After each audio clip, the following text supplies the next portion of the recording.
जर मी तुम्हाला विचारलं तुमचं मन सोन्यासारखं आहे का, तर काय उत्तर द्याल?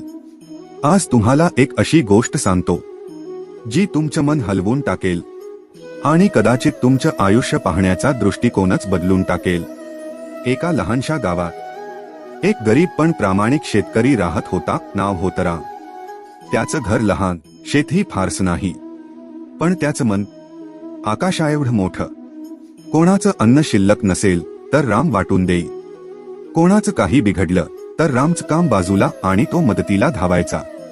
एक दिवस गावात आला एक श्रीमंत व्यापारी, पण त्याला सोनं, जमीन, पैसे नको होते. तो शोधत होता सोन्यासारखं मन. त्याने विचारलं, या गावात असं कोण आहे? आणि सगळ्यांचं उत्तर एकच, राम. व्यापारी रामला भेटायला गेला. रामने नम्रतेने पाणी दिलं आणि विचारलं, काय हवं? व्यापारी म्हणाला, तुझ्याकडे देण्यासाठी काय आहे?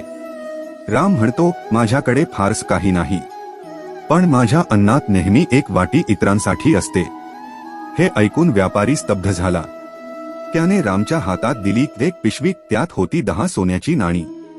रामने नाणी पाहिली आणि त्यातली 9 नाणी गरिबांमध्ये वाटली. फक्त एक नाणं स्वतःकडे ठेवलं.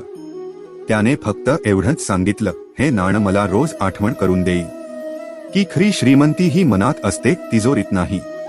त्या दिवसापासून राम फक्त गावाचा शेतकरी नव्हता, तो झाला एक प्रेरणा. शिकवण एवढीच, कधीही श्रीमंत व्हायचं असेल तर पैशात नव्हे, मनात सोनं साठवा. ही गोष्ट तुमच्या मनाला स्पर्श करत असेल तर कमेंटमध्ये लिहा, मनाचं सोनं होणे. आणि ही प्रेरणा तुमच्या मित्रांपर्यंत जरूर पोहोचवा. सबस्क्राईब करा आणि अशाच आणखी कथा तुम्हाला लवकरच ऐकायला मिळतील.